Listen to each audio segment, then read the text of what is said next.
والآن مع الأخ المتسابق باتي توف سيد ولي من جمهورية قرقيزستان، ويتقدم بفرع تلاوة القرآن الكريم وتجويده برواية حفص عن عاصم. بسم الله الرحمن الرحيم.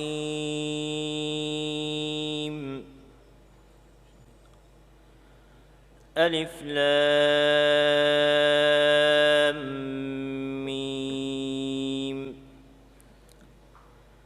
تلك آيات الكتاب الحكيم، هدى ورحمة للمحسنين الذين يقيمون الصلاة ويؤتون الزكاة وهم بالآخرة هم يوقنون. أولئك على هدى من ربهم وأولئك هم المفلحون. ومن الناس من يشتري لهو الحديث ليضل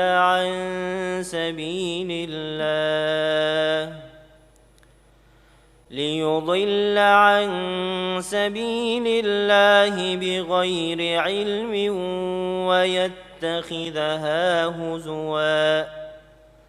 أولئك لهم عذاب مهين. وإذا تتلى عليه آياتنا ولى مستكبرا كأن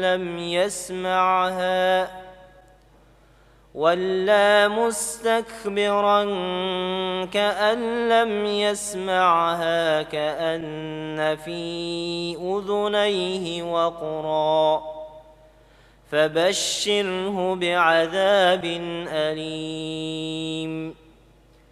إن الذين آمنوا وعملوا الصالحات لهم جنات النعيم خالدين فيها وعد الله حقا وهو العزيز الحكيم. خلق السماوات بغير عمد ترونها وألقى في الأرض رواسي أن تميد بكم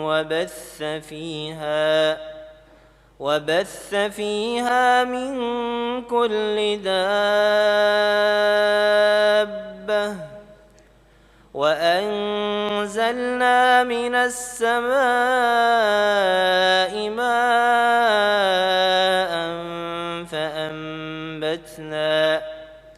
فأنبتنا فيها من كل زوج كريم. هذا خلق الله فأروني ماذا خلق الذين من دونه بل الظالمون في ضلال مبين. صدق الله العظيم. أحسنت، بارك الله فيك.